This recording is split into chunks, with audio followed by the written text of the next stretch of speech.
ಹಾಡಿದೊಡೆ ಎನ್ನೊಡೆಯನ ಹಾಡುವೆ ಬೇಡಿದೊಡೆ ಎನ್ನೊಡೆಯನ ಬೇಡುವೆ.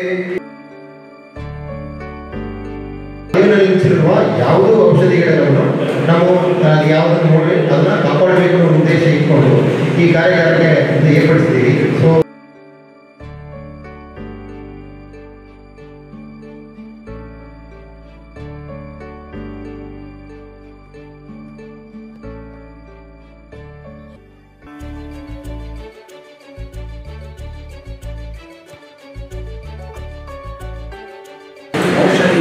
ಗಿಡಮೂಲಿಕೆ ಏನಕ್ಕೆ ಮುಖ್ಯ ಅಂದರೆ ಅದು ಒಂದು ಎಕನಾಮಿಕ್ ಕ್ರಾಪ್. ಔಷಧಿಯ ಮೂಲ ಗಿಡ.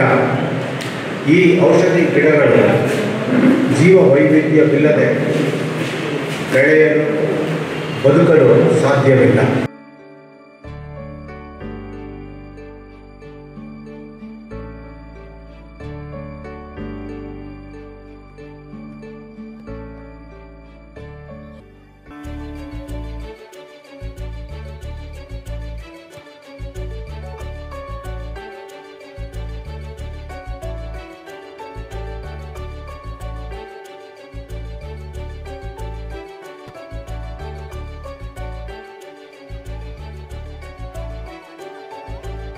ಕೇಂದ್ರ ಸರ್ಕಾರ ಇದು ಬಯೋಲಾಜಿಕಲ್ ಡೈವರ್ಸಿಟಿ ಆಕ್ಟ್ ತಿದ್ದುಪಡಿ ಮಾಡಿ ನಮಗೆ ಏನೆಲ್ಲ ಅನುಕೂಲ ಅಥವಾ ಏನೆಲ್ಲ ಅನುಕೂಲ ಅಗತ್ಯದ ಬಗ್ಗೆ ಪರಿಚಯ ಕೊಡ್ತದೆ. ಸೊ ಇದರಲ್ಲಿ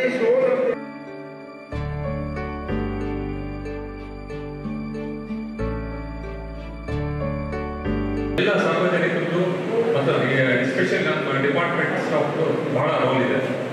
ನಿಮಗೆ ಗೊತ್ತಿರುತ್ತೆ ಎಲ್ಲಿಂದ ರಿಸೋರ್ಸಸ್ ಬರ್ತಾ ಇದೆ ಅಂತ ಹೇಳ್ಬಿಟ್ಟು. ಆ ರಿಸೋರ್ಸಸ್ ಬರ್ತಾ ಎಲ್ಲಿ ಹೋಗ್ತಾ ಅಂತ ಗೊತ್ತಿರುತ್ತೆ. ನಿಮಗೂ ನಮ್ಮ ಅರಣ್ಯ ಇಲಾಖೆಗೂ ಅದರಲ್ಲಿ ಅಧಿಕಾರ ಕೊಟ್ಟಿದ್ದಾರೆ, ಆರ್ಎಫ್ಒ ಅಂಡ್ ಎಫ್ಒ ಆಫೀಸರ್ಸ್ಗೆ. ನೀವು ಅದನ್ನ ಮಾಹಿತಿನ ಕಲೆಕ್ಟ್ ಮಾಡಿಕೊಂಡು ನಾವು ತಿಳಿಸಿದ್ರೆ ಅದು ಪ್ರೋಸೆಸ್ ಆ್ಯಕ್ಟಲ್ಲಿ ಮಾಡ್ಕೋಬೇಕಾಗುತ್ತೆ. ಮಾಡಿಕೊಂಡು ನಾವು ಅದನ್ನ ಸಂದರ್ಭದಲ್ಲಿ ಬರ್ತಕ್ಕಂಥ ಶೇರ್ ಅವ್ರು ಏನು ಕೊಡಬೇಕು ತಗೊಂಡು ವಾಪಸ್ ಮತ್ತೆ ಸೋರ್ಸಿಗೆ ಹೋಗೋದಾಗಿರುತ್ತೆ.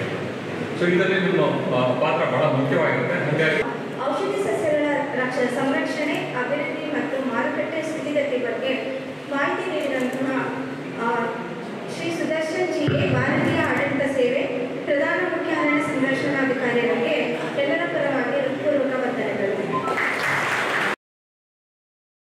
ಚಾಮರಾಜನಗರದಲ್ಲಿ ಜೀವ ವೈವಿಧ್ಯತೆಯ ಜೊತೆಗೆ ಮೆಡಿಸಿನಲ್ ಪ್ಲಾಂಟ್ಸ್ ಅಂದರೆ ಔಷಧಿ ಸಸ್ಯಗಳ ಹಂಚಿಕೆ ಮತ್ತು ಯಾವ್ಯಾವ ವಿವಿಧ ರೀತಿಯ ಔಷಧಿ ಸಸ್ಯಗಳಿದೆ ಅಂತೇಳಿ ಈ ಕುರಿತಾಗಿ ಒಂದು ಸಂಕ್ಷಿಪ್ತ ಮಾಹಿತಿ. 5 ಲಕ್ಷ ಸಸ್ಯಗಳಲ್ಲಿ ನಮ್ಮ ಭಾರತದಲ್ಲಿ ಒಟ್ಟು 8-9% ಅಂದರೆ ಹೆಚ್ಚು ಕಮ್ಮಿ 45,000 ಸಸ್ಯಗಳನ್ನ ನಮ್ಮ BSI botanical survey of India ಅವರು ಐಡೆಂಟಿಫೈ ಮಾಡಿ ರೆಕಾರ್ಡ್ ಮಾಡಿದ್ದಾರೆ. ಈ 45,000 ಸಸ್ಯಗಳಲ್ಲಿ ಕೆಲವು ಕೆಟಗರೈಸ್ ಆಗಿರುವಂಥದ್ದು ಬ್ರಯೋಫೈಟ್ಸ್ 2,500 ಇದೆ, ಟೆರಡೋಫೈಟ್ಸ್ 1,200 ಇದೆ, ಜಿಮ್ನೋಸ್ಪಮ್ಸು 65 ಸ್ಪೀಷೀಸ್ ಇದೆ, ಆಂಜಿಯೋಸ್ಪಮ್ಸು 17,500 ಸಸ್ಯಗಳ ಪ್ರಭೇದಗಳು ಗುರುತಿಸಲ್ಪಟ್ಟಿದೆ. ಇದರಲ್ಲಿ 28% ನಮಗೆ ಎಂಡಿಮಿಕ್ ಅಂದರೆ ಇದೇ ನಮ್ಮ ಭಾರತೀಯ ಸ್ಥಾನದಲ್ಲಿ ಸಿಗುವಂತಹ ಸಸ್ಯಗಳಾಗಿಬಿಟ್ಟು ಇಡೀ ಪ್ರಪಂಚದಲ್ಲಿ ಬೇರೆ ಕಡೆಯಲ್ಲೂ ಸಿಗುವುದು. ಮೆಡಿಸಿನಲ್ ಪ್ಲಾಂಟ್ಸ್ ಔಷಧಿ ಸಸ್ಯಗಳು ಏನಿವೆ ಮೇನಾಗಿ ನಮಗೆ ಮನುಷ್ಯನಿಗೆ ಬೇಕಾಗಿರೋ ಬಂದಾಗ ಆರೋಗ್ಯ ಮತ್ತು ಆಹಾರ ತುಂಬ ಇಂಪಾರ್ಟೆಂಟ್ ಆಗಿದೆ. ಅದರಲ್ಲೂ ಆರೋಗ್ಯ ಅಂತ ಬಂದಾಗ ಹೌದು ನಾವು ಔಷಧಿಗಳ ಮೊರೆ ಹೋಗಲೇಬೇಕು. ಔಷಧಿಗಳಲ್ಲಿ ಇವಾಗ ಸಿಂಥೆಟಿಕ್ ಡ್ರಗ್ಸ್ಗಳು ಇದೆ. ಅದಕ್ಕೂ ಮುಂಚೆ ನಮ್ಮಲ್ಲಿ ಇದ್ದಂತಹ ಟ್ರೆಡಿಷನಲ್ ಮೆಡಿಸಿನ್ ಸಿಸ್ಟಮ್ಗಳಾದಂತಹ ಆಯುರ್ವೇದ ಇರ್ಬೋದು, ಯುನಾನಿ ಇರಬಹುದು, ಸಿದ್ಧ ಮೆಡಿಸಿನ್ ಸಿಸ್ಟಮ್ ಇರ್ಬೋದು, ಹೋಮಿಯೋಪತಿ ಇರ್ಬೋದು, ಇಲ್ಲ ಟಿಬೆಟಿನ್ ಮೆಡಿಸಿನ್ ಸಿಸ್ಟಮ್ ಸೋವರಿಪ್ಪ ಅಂತೇಳಿ, ನಂತರ ನಮ್ಮ ಹಳೆಯ ವೈದ್ಯ ಪದ್ಧತಿ ಫೋಲ್ಕ್ಲೋರ್ ಮೆಡಿಸಿನ್ ಅಂತ ಹೇಳ್ತೀವಿ. ಇಷ್ಟು ವೈದ್ಯ ಪದ್ಧತಿಗಳಲ್ಲಿ ನಮ್ಮಲ್ಲಿ ಆಲ್ಮೋಸ್ಟ್ 1,500 ಸಸ್ಯಗಳನ್ನ ನಾವು ಆಯುರ್ವೇದದಲ್ಲಿ ಎಕ್ಸ್ಪ್ಲೈನ್ ಮಾಡ್ತಾರೆ. 500 ಸಸ್ಯಗಳಷ್ಟು ನಾವು ಯುನಾನಿ ಮೆಡಿಸಿನಲ್ಲಿ, ಸಿದ್ಧ ಮೆಡಿಸಿನಲ್ಲಿ 1,000 ಸಸ್ಯಗಳು, ಹೋಮಿಯೋಪತಿನಲ್ಲಿ 370 ಮೆಡಿಸಿನ್ ಸಸ್ಯಗಳನ್ನ, ಮತ್ತು ಟಿಬೆಟಿನ್ ಮೆಡಿಸಿನ್ನಲ್ಲಿ 200 ಸ್ಪೀಷೀಸು, ಮತ್ತು ಫೋಲ್ಕ್ಲೋರ್ ಮೆಡಿಸಿನಲ್ಲಿ 5,300. ಬರೀ ನಾಟಿ ವೈದ್ಯರು ಈಗ ಗ್ರಾಮ ವೈದ್ಯರು ಅವರ ಔಷಧಿಗಳನ್ನ ಅವರೇ ತಯಾರು ಮಾಡಿ ಅವರೇ ರೋಗಿಯನ್ನು ನೋಡಿ ಅವರೇ ಔಷಧಿಗಳನ್ನ ಕೊಡ್ತಾ ಇದ್ದಾರೆ. ಅದು ಅವ್ರಿಗೆ ಸ್ವಲ್ಪ ಅಂದರೆ ಅಲ್ಲಿ ಏನು ಅಡಲ್ಟ್ರೇಷನ್ ಆಗ್ತಾ ಇರಲಿಲ್ಲ. ಆದರೆ ಈಗಿನ ಪದ್ಧತಿ ಏನಾಗ್ತಾ ಇದೆ, ಆಯುರ್ವೇದ ಡಾಕ್ಟರ್ಗಳೆಲ್ಲರೂ ಕೂಡ ಯಾವ ರೀತಿ ಇಂಗ್ಲೀಷ್ ಡಾಕ್ಟರ್ಗಳು ಬರ್ಕೊಡ್ತಾರಲ್ಲ ಆ ಥರ ಫಾರ್ಮಸಿ ಮೆಡಿಸಿನ್ ಅನ್ನು ಬರ್ಕೊಡೋಂಥ ಒಂದು ಅಲ್ಲಿ ಮಧ್ಯದಲ್ಲಿ ಬಹಳಷ್ಟು ಜನ ಸ್ಟೇಕ್ ಹೋಲ್ಡರ್ಸ್ಗಳು, ಅಂದರೆ ಒಂದು ದೊಡ್ಡ ವ್ಯಾಲ್ಯೂ ಚೈನ್ ಇರುತ್ತೆ, ಅದರಲ್ಲಿ ಬೇರೆ ಬೇರೆ ಜನ ಇರುವಾಗ ಅಲ್ಲಿ ಅಡಲ್ಟ್ರೇಷನ್ ಆಗುವಂಥದ್ದು ಅಥವಾ ನಮ್ಮ ಏನು ಔಷಧಿ ಫೈನಲ್ ಪ್ರಾಡಕ್ಟ್ ಕ್ವಾಲಿಟಿ ಮೇಂಟೈನ್ ಆಗ್ತಾ ಇಲ್ಲ. ಹಂಗಾಗಿ ನಮಗೆ ನಮ್ಮ ಏನು ಆಯುರ್ವೇದ ಪದ್ಧತಿ ಇದೆ ಅದರಲ್ಲಿ ನಮಗೆ ನಂಬಿಕೆ ನಾವು ಕಳ್ಕೊಳ್ತಾ ಇದ್ದೀವಿ.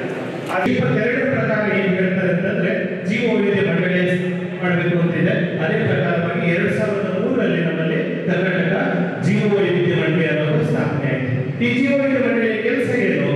ಇದು ಬೇರೆ ಬೇರೆ ಇಲಾಖೆಗಳಿಗಾಗಿರ್ಬೋದು, ಬೇರೆ ಡಿಪಾರ್ಟ್ಮೆಂಟ್ಗಳಿಗಾದ ಇಲಾಖೆಗಳಿಗಾಗಿರ್ಬೋದು, ಬೇರೆ ಮಂಡಳಿಗಳಿಗಾಗಿರ್ಬೋದು, ಅಥವಾ ಇನ್ಯಾವುದೇ ಸಂಬಂಧಪಟ್ಟಂತಹ ಸಂಸ್ಥೆಗಳಿಗೆ ಮಾರ್ಗದರ್ಶನ ಮಾಡುವಂತಹ ಕೆಲಸವನ್ನು ಕರ್ನಾಟಕ ಜೀವ ವೈವಿಧ್ಯ ಮಂಡಳಿ ಮಾಡುತ್ತೆ. ಹಾಗೆಯೇ ಈ ಕೆಲವೊಂದು ಪ್ರಾಜೆಕ್ಟ್ಗಳಿಗೆ, ಈ ಅರಣ್ಯ ಪ್ರದೇಶದಲ್ಲಿ ನಡೆದಂತಹ ಪ್ರಾಜೆಕ್ಟ್ಗಳಿಗೆ ಅನುಮತಿ ಕೊಡುವಂತಹ ಕೆಲಸವನ್ನು ಅಥವಾ ಅನುಮತಿ ಕೊಡದೇ ಇರುವಂತಹ ನಿರಾಕರಣೆ ಮಾಡುವಂತಹ ಕೆಲಸ ಆಗಿರ್ಬೋದು, ಇವೆಲ್ಲವುಗಳನ್ನು ಜೀವ ವೈವಿಧ್ಯ ಮಂಡಳಿ ಮಾಡ್ತಾ ಇದೆ. ನ್ಯಾಚುರಲ್ ಡೈಗಳು ಏನು ಬಂದಿದೆ ಅವುಗಳಲ್ಲಿ ನೀಲಿನೇ ಇಂಪಾರ್ಟೆಂಟ್ ಸೋರ್ಸು. ಹಾಗಾಗಿ ಇದು ಡಿಮ್ಯಾಂಡಲ್ಲಿರುವಂಥದ್ದು. ಹಾಲು ಬರ್ತದೆ, ಇದು ಕೂಡ ಆಸ್ಕಲ್ಪೈಡೇಸ್ ಇದೇನೆ, ಹಾಲು ಬರ್ತದೆ. ಇದರ ಎಲೆಗಳನ್ನು ಕೊಡ್ತಾರೆ ಅಸ್ತಮಾ ಇರೋಂಥವ್ರಿಗೆ. ಟೈಲೋರಿನ್ ಅಂತ ಕೆಲವೊಂದು ಟ್ಯಾಬ್ಲೆಟ್ ಫಾರ್ಮಲ್ಲೂ ಇದನ್ನು ಆಯುರ್ವೇದದಲ್ಲಿ ಚಕ್ಷುಷ್ಯ ಅಂತ ಇದ್ರ ಬೀಜಗಳನ್ನು ಉಪಯೋಗಿಸ್ತಾರೆ. ಅವಕ್ಕೆ ಚಕ್ಷುಷ್ಯ ಅಂದರೆ ಕಣ್ಣಿಗೆ ಒಳ್ಳೆಯದು ಅಂತ ಹೇಳ್ತಾರೆ. ಜೊತೆಗೆ ಇದರ ಎಲೆಗಳನ್ನು ದದ್ರುಗ್ನ ಅಂದರೆ ಎಲ್ಲಿ ನಿಮಗೆ ಇನ್ಫೆಕ್ಷನ್ ಇರ್ತದೋ, ಫಂಗಲ್ ಇನ್ಫೆಕ್ಷನ್ನು, ಅದಕ್ಕೆ ಇದರ ಆಯಿಲನ್ನು ಮಾಡಿ ಅಥವಾ ಇದನ್ನೇ ಕ್ರಷ್ ಮಾಡಿ ಹಚ್ಚೋದ್ರಿಂದ ಇದರಲ್ಲಿ ಆ ಫಂಗಲ್ ಇನ್ಫೆಕ್ಷನನ್ನು ಇದು ದೂರ ಮಾಡ್ತದೆ. ದದ್ರುಗ್ನ ಅಂತ ಇದಕ್ಕೆ ಮತ್ತೊಂದು ಸಿನಾನಿಮ್